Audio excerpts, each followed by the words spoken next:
Olá, bem-vindos ao De Frente com o Touro, programa de entrevistas que conversa com pessoas proeminentes do mercado. E hoje, o De Frente com o Touro tem a honra de receber aqui nos estúdios da Jovem Pan para uma conversa o senhor Milton Stigl, presidente da Brasil Biofuels, a BBF. A empresa foi criada em 2008 por investidores que queriam mudar a matriz energética do norte do Brasil, criando empregos e reduzindo o custo da geração de energia, trocando óleo diesel por biodiesel. A empresa produz óleo de palma em vários estados da região norte, como Acre, Amazonas, Pará, Roraima e Rondônia, e busca conciliar preservação ambiental e exploração agrícola sustentável. É uma história muito bonita. Milton, muito obrigado pela presença aqui.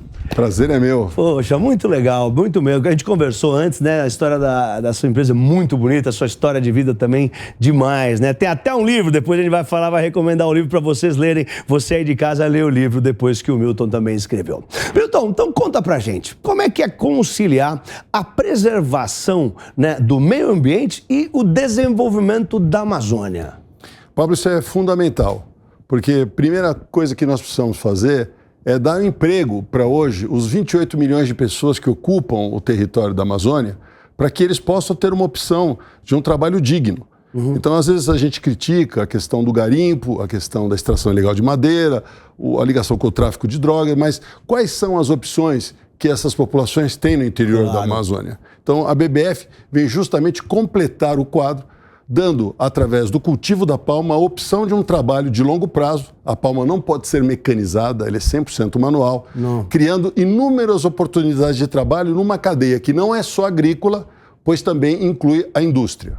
E por que é manual? Por que não dá para industrializar? Porque é um processo bem típico. Você primeiro começa com uma semente, ela fica num pré-viveiro, depois de 3 meses ela passa para um viveiro maior, para daí ela ser levada para um plantio definitivo.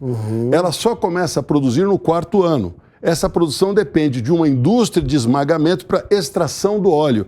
Então você veja que é uma cadeia virtuosa, porque você tem desde o operário, do funcionário, dos tratos culturais, a operadores de trator, de caldeira, de engenheiros, uma complexidade que promove, inclusive, um desenvolvimento perpétuo da cadeia. Entendi, são vários desafios, né? Que outros grandes desafios aí você tem, né, nesse trabalho? Bom, o grande desafio é justamente esse. Você ocupar uma região remota com alguma cultura que você não tenha que vencer as longas distâncias da Amazônia para encontrar o mercado consumidor. Eu acho que essa proposta que a Brasil Biofuels traz para a região amazônica, ela é fundamental. Então, assim, nós, por exemplo, no estado de Roraima, as áreas que nós plantamos são áreas degradadas, né? Respeitando um zoneamento que foi uma lei federal instituída em maio de 2010. Com isso, o que a gente faz? Recupera o solo, recupera os cursos d'água e faz o cultivo de uma cultura perene. Durante 35 anos, aquela área vai estar produzindo óleo. Ótimo. E o que você faz com o óleo no interior de Roraima? A solução: transformamos isso em biodiesel, num combustível, e substituímos o diesel que é altamente consumido nas termoelétricas existentes no local. Ou seja, o mercado consumidor está lá. Você vai muito para lá? Eu imagino que sim, né? Eu, no início, ia muito mais. Hoje eu vou com uma certa frequência, mas é mais espaçada. A cada 60 dias eu visito as unidades. É bastante. Porque aí você fica viajando lá pelos estados, né? Exato. Tá. E a gente sabe, né, que tem muita incompreensão sobre as empresas que atuam nessa região. Fala um pouco disso pra gente. Na verdade, é aquela ideia. Se está na Amazônia, está explorando a Amazônia, está degradando a Amazônia. Na verdade, a proposta é justamente o contrário. Reclamar é tão fácil, né, Milton? Exatamente. A pessoa ficar reclamando. Mas dentro do território nacional, a gente encontra bastante apoio. Muita gente interessada e admirada pela coragem, pela iniciativa e pelos inúmeros empregos que hoje nós trazemos. Hoje, nós temos mais de 6.500 funcionários. São mais de 18 mil indiretos. Mas o que acontece é que no exterior, né, quer dizer, a comunidade internacional é que ainda tem muita restrição em empresas que se estabelecem na Amazônia. O que a gente precisa é de veículos responsáveis, como vocês aqui na Jovem Pan, para a gente poder divulgar o trabalho que a gente está fazendo. Claro. E a cultura de palma, acho que também pode ter a ver com isso, né? A cultura de palma, ela causou muita degradação na Ásia, teve muito problema na Ásia, muitos danos ambientais, né? Que lições vocês tiraram da Ásia para trazer, né, para trazer aqui para o Brasil para não repetir esses erros lá da Ásia? Excelente pergunta. Quando a gente iniciou o trabalho, todos nós sabíamos que no futuro seríamos cobrados para não repetir o modelo destruidor de florestas, que foi o que foi implementado no Sudeste Asiático, principalmente Indonésia e Malásia. Então, o que fizemos nós? Procuramos o governo federal e buscamos a fazer o zoneamento da palma. A pergunta seria assim, aonde eu posso plantar palma? E durante anos fizemos um trabalho, é obra do governo federal, que instituiu o zoneamento agroecológico da cultura da palma. É um decreto federal que foi assinado em maio de 2010, pelo presidente Lula na época, que diz o seguinte, fica proibido a cultura de palma no território nacional, exceto nas áreas antropizadas até dezembro de 2007, conforme os mapas e o georreferenciamento anexo. Ou seja, os satélites fizeram as fotos das regiões da Amazônia que estavam degradadas, isso no decorrer do ano de 2007, e depois a lei foi publicada em 2010. O que isso tira dos ombros do brasileiro que resolveu investir na palma? Que ele não é um desmatador, porque fica proibido o plantio de palma. O zoneamento na região norte reza 20% de área cultivada e 80% de área preservada. No caso da palma, é zero. Porque você já faz onde já está degradado. Você não pode tirar 1 hectare sequer. Então, nós temos a legislação mais severa para a cultura da palma que existe no planeta.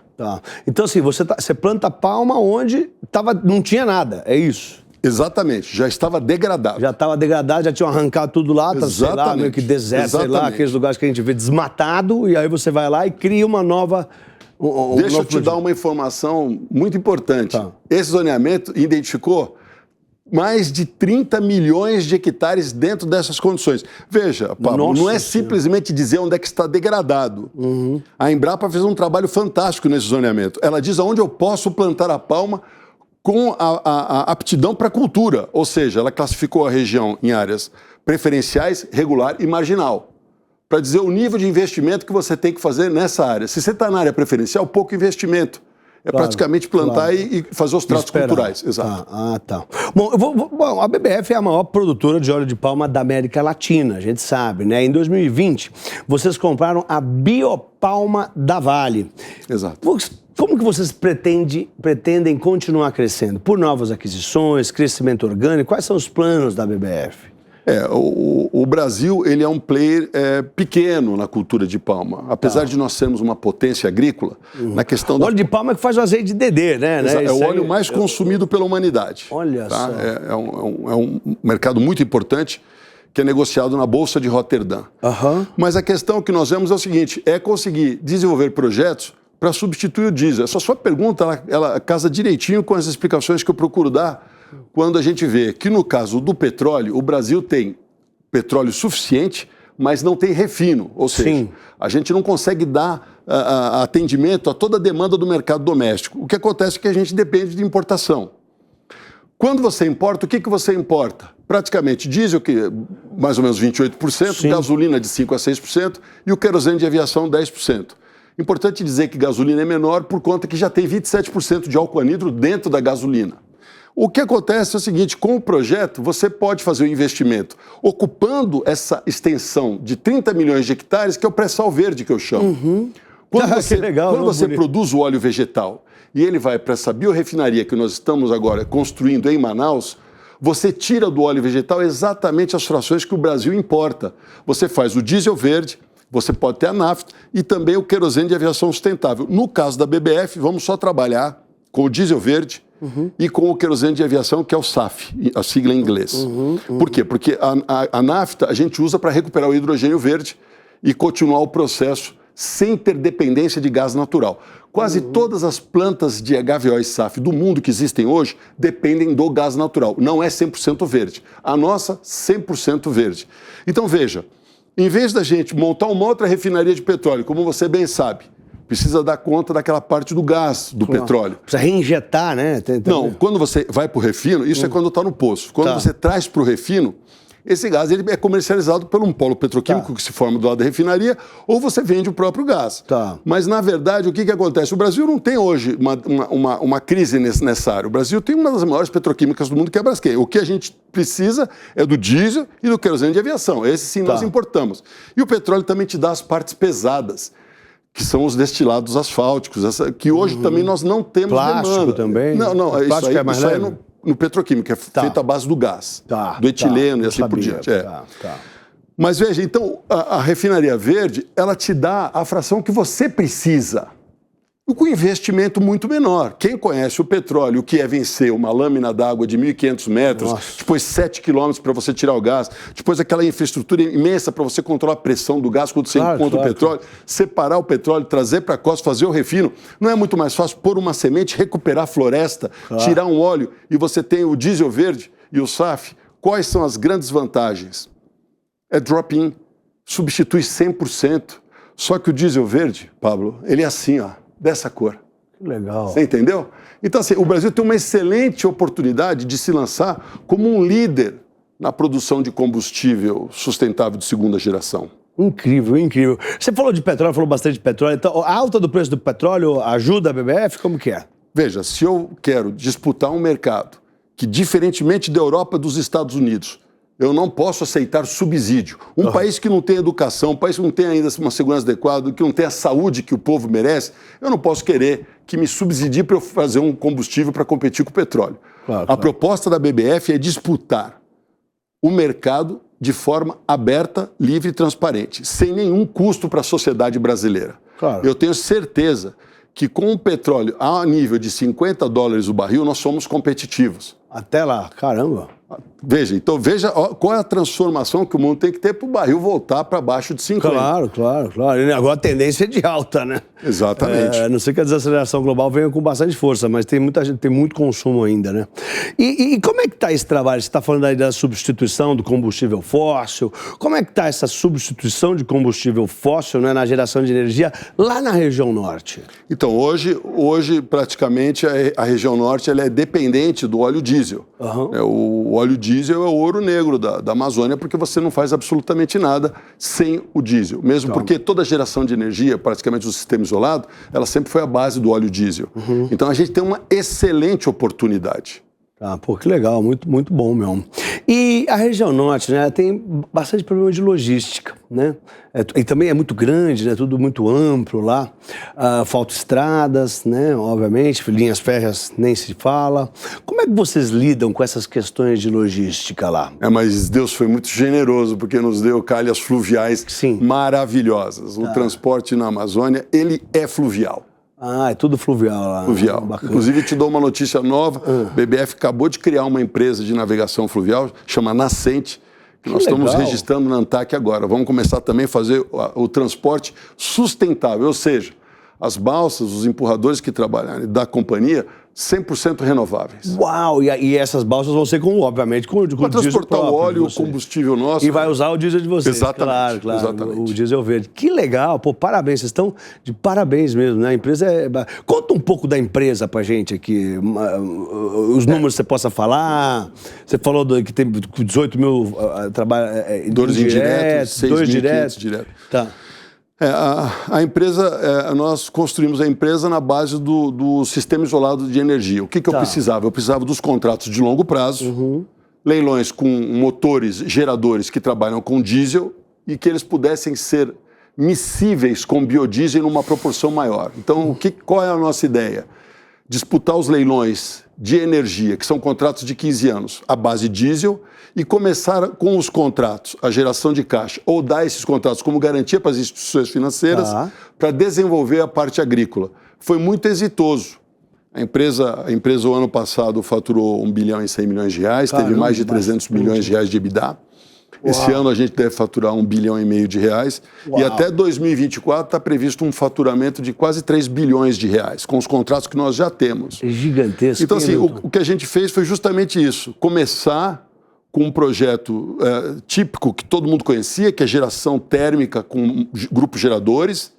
geradores de diversos tipos de fabricação, pode ser da Scania, da Caterpillar, da Cummins, não é? E substituiu o combustível. Então, começava a produção em certo polo, Pablo, a gente punha mais 5% de biodiesel, põe mais 10% de biodiesel, até chegar como é hoje, que é 100% biodiesel. Ou seja, a gente fez uma rampa de crescimento focada em cima do prazo dos contratos. E dava esse contrato como uma garantia para poder ter os financiamentos. Foi a forma que nós encontramos para ser inovador e mostrar um modelo que as pessoas não conheciam aqui na Faria Lima. Incrível, incrível. E a gente sabe, né, conversando, a gente sabe que o foco de vocês é uma proposta muito forte de sustentabilidade. Exato. Né? Mas e como é que isso aparece para a sociedade? Como é que isso aparece para os investidores? Assim, as pessoas ficam sabendo? Vocês fazem algum tipo... Como que funciona isso aí? A gente ganhou alguma notoriedade nesse último ano. Realmente, muito pouca gente conhecia a BBF. Sim. Mas hoje, como você pode observar, temos 40 térmicas, 25 em operação, mais 15 imenso, em construção. O consumo de combustível só da operação doméstica de geração de energia da BBF são de 200 milhões de litros, que pode ser diesel ou biodiesel. Né? A gente pode arbitrar nesse combustível. Então, a gente hoje tem uma esmagadora de soja funcionando em Paragominas, que é uma diversificação do portfólio dessa cesta de óleos que eu quero trazer para dentro da BBF. E a gente começou agora também o licenciamento ambiental, um EIA-RIMA, para uma planta de etanol de milho, para 300 milhões de litros ano em Vilhena. A gente acredita que esse licenciamento vai estar aprovado até fevereiro ou março do ano que vem, onde começa efetivamente as obras. Nossa, que legal, parabéns, né? Tanta coisa. Soja dá óleo, milho, você extrai o óleo do milho e a palma. Então veja que ao longo do tempo, a gente vai criar uma cesta de óleo vegetal. Claro, claro. E não vai ficar tão na dependência do óleo de palma. Isso é muito interessante por questões, às vezes, clientes que têm uma preferência por um óleo, por um outro óleo, por um determinado produto, onde você pode agregar valor. E também para a empresa, né? Você diversifica o risco, você tem mais outros produtos, né? O produto de venda, né? O que você entrega também. E como é que é o relacionamento? Eu sei que a empresa é uma empresa que socialmente, né, boa. Como é que é o relacionamento da empresa com as comunidades onde vocês atuam? Olha, a gente tem um relacionamento muito bacana, muito bom. Tem 2 térmicas que eu recebi agora, as imagens, que ficam no Alto do Javari, uma região bem isolada, pro lado de Tabatinga, na Amazônia. E quem faz a operação da geração de energia são as comunidades indígenas. Então, assim, de modo geral, a gente tem uma relação muito bacana com as comunidades, porque elas sabem, né, o quanto que a empresa melhora a vida de todos. Milton, uma pergunta, para a gente já começar deixando claro aqui para os nossos espectadores. O que é a BBF? É uma empresa de bioenergia? É uma empresa, né, de biocombustíveis? É uma empresa de alimentos? O que é isso? Explica para a gente o que é a BBF.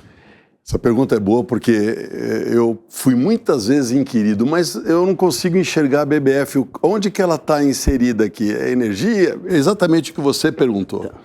Mas o importante é esclarecer que quando eu comecei a empresa, a minha estrutura de capital era praticamente zero. Muito Você pouco. Começou na raça, Comecei sem na raça, dinheiro. Exato, com alguns acionistas, cada um pondo o que tinha. Então, puxa... Juntou? Quantas pessoas se juntaram no começo? Eram 6 pessoas no começo. Caramba. E o interessante é que eu falei, olha, a gente vai ter que comprar uma fazenda, vamos começar a plantar palma. Ah, legal, mas quando é que a palma vai começar a dar retorno? Bom, ela demora 4 anos para produzir. Puxa! É bastante, né? Não, e tem uma notícia pior. Eu preciso construir uma indústria, porque sem a indústria não extrai o óleo de palma, é como uma usina de açúcar. Aí o pessoal falou, mas nossa, isso vai demorar muito tempo. Então, essa questão de trazer o setor de energia, que é regulado, que tem contratos muito firmes para dentro da companhia, foi a solução que a gente encontrou para crescer. Mas, sem dúvida nenhuma, Pablo, para ser a empresa que eu gosto, que eu desenho, que eu sonho em ter, eu preciso dos biocombustíveis. Por quê? Porque o volume desse mercado é imenso, é muito grande. E como a ideia da companhia é se fixar para ocupar e plantar a maior área possível degradada com uma cultura, no caso a palma, eu preciso desses mercados, não posso abrir mão de nenhum deles. A BBF ela tem uma estrutura meio que verticalizada, né? Você vai lá desde da sementinha, desde o plantio da sementinha, até a luz lá que o pessoal... Conta um pouco dessa estrutura verticalizada. Exato. A oportunidade que a região norte nos dá é exatamente essa, de você poder te extrair o máximo do negócio. Então, quando você planta, você está recuperando a área degradada, ou seja, você já está fazendo uma cobertura de solo, que tem ali os créditos de carbono, porque a palma fica durante 35 anos sequestrando o carbono. Tá. Aí o que a gente faz? Do fruto extrai o óleo. Esse óleo vira um biocombustível, como eu falei, e substitui o diesel. O bagaço da palma, que é muito abundante, ele também gera energia. Temos do lado de uma esmagadora de palma uma termoelétrica à base de biomassa. Tudo conectado. Tudo conectado. E diferentemente da cana-de-açúcar, que produz durante 7 meses, a palma é 12 meses no ano. Então você vai... O tempo todo, está produzindo o tempo todo. Direto, dia e noite. Tá. 12 meses no ano. Então é muito interessante porque você tem realmente uma cadeia muito virtuosa. E o bom disso tudo é que a BBF também consome os biocombustíveis, porque quando você tem o número de termoelétricas que nós temos, você pode arbitrar ou o diesel ou o biodiesel, aquilo que for mais conveniente. Entendi. E a gente sabe das plantas novas em Manaus, né? Você tem plantas em Manaus. Conta um pouco das plantas lá, como é que tá... A gente está construindo a biorefinaria. Tá. A biorefinaria, a gente ficou quase um ano... O que é uma biorefinaria para o povo entender? A biorefinaria é a mesma coisa que uma refinaria de petróleo, só que em vez de entrar o óleo cru, o petróleo, entra o óleo virgem. Tá bom. O óleo da planta, né? Planta, exato. Tá. Então, o que acontece é o seguinte, você faz uma hidrogenação, você pega essas cadeias longas, que tem ali a dupla ligação de carbono, e com a pressão e temperatura do hidrogênio, você faz isso em hidrocarboneto.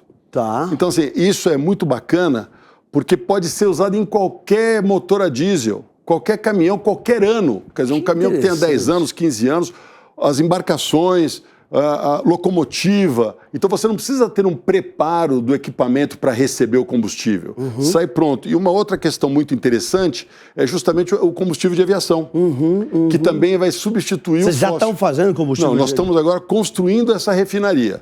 Escolhemos a tecnologia, que é da empresa dinamarquesa parceira nossa. Ela já faz lá. Sim, que é o maior hoje no setor, que é a Hardtopsil, que vai fornecer todo o pacote tecnológico. Caramba, e nós vamos muita construir, tecnologia. E nós vamos construir isso em Manaus.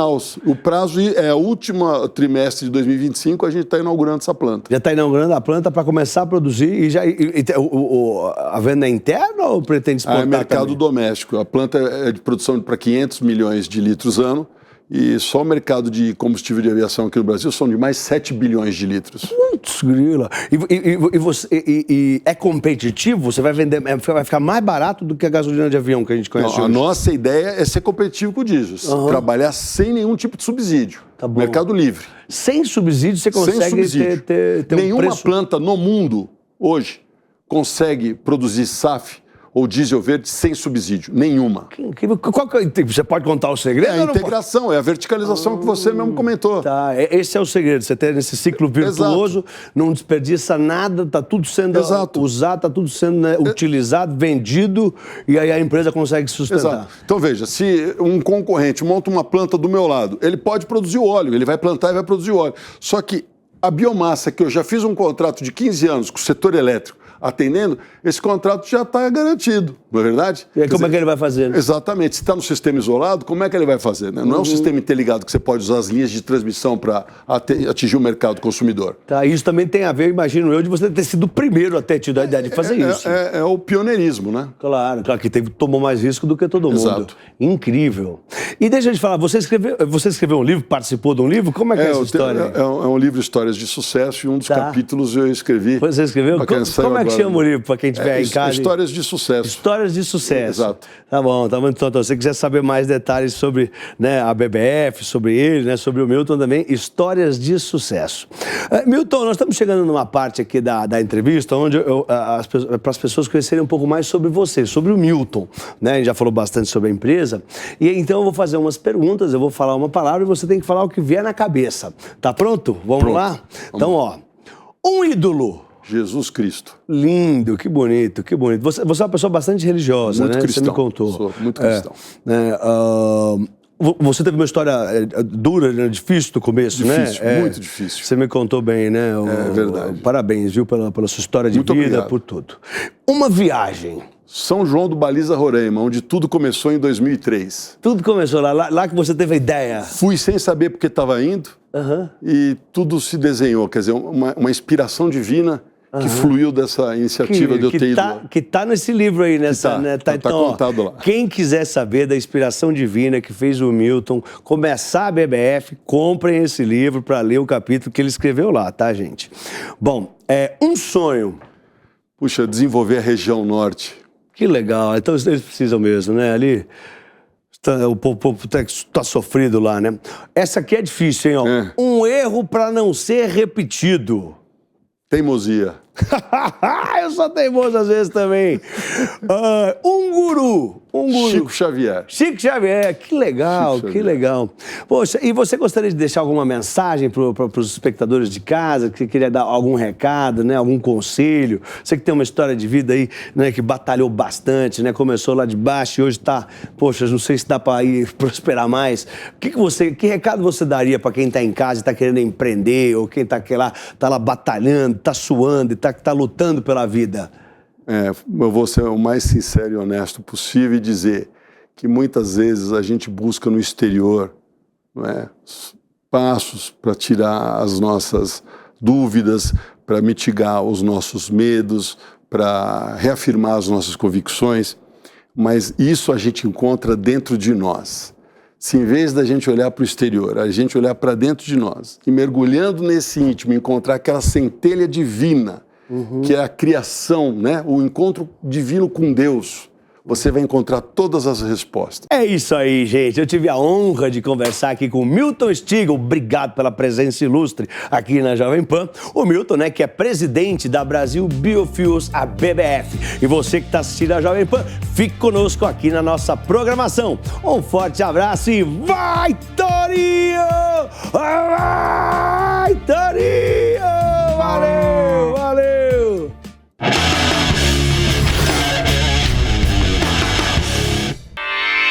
Realização Jovem Pan News.